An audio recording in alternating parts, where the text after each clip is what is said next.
Pablo, écrit et illustré par Rascal aux éditions Pastel.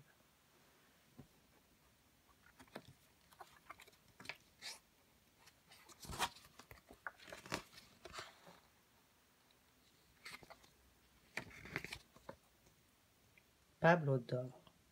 Chut! C'est la dernière nuit qu'il passe dans son œuf.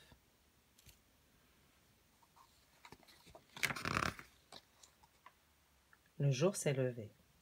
Pablo déjeune d'un petit croissant et d'un chocolat chaud. Il prend des forces. Pablo doit sortir de sa coquille.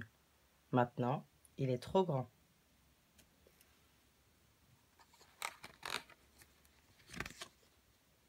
Comme il a un tout petit peu peur, Pablo commence par un tout petit trou.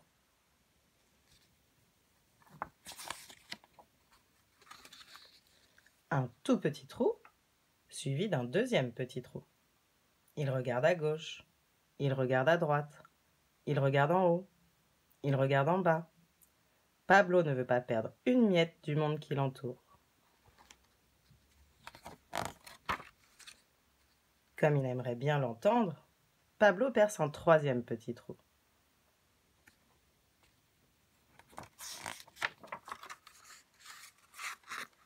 Un troisième petit trou, suivi d'un quatrième petit trou.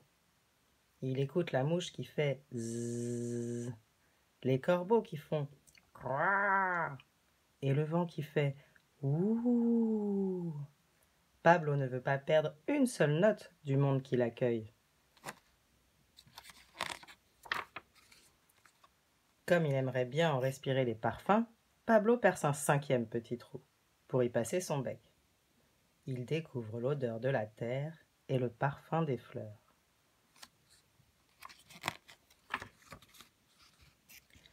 Comme il aimerait bien s'y balader, Pablo perce un sixième petit trou pour y passer une patte.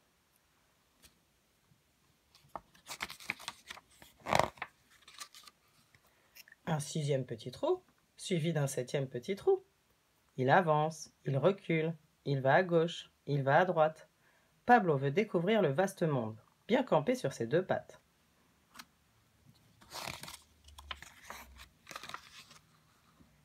Comme il aimerait bien voler, Pablo perce un huitième petit trou pour y passer une aile.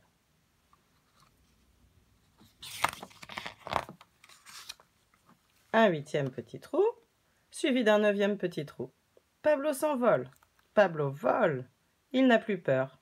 Il ne lui reste plus qu'à se débarrasser de sa coquille.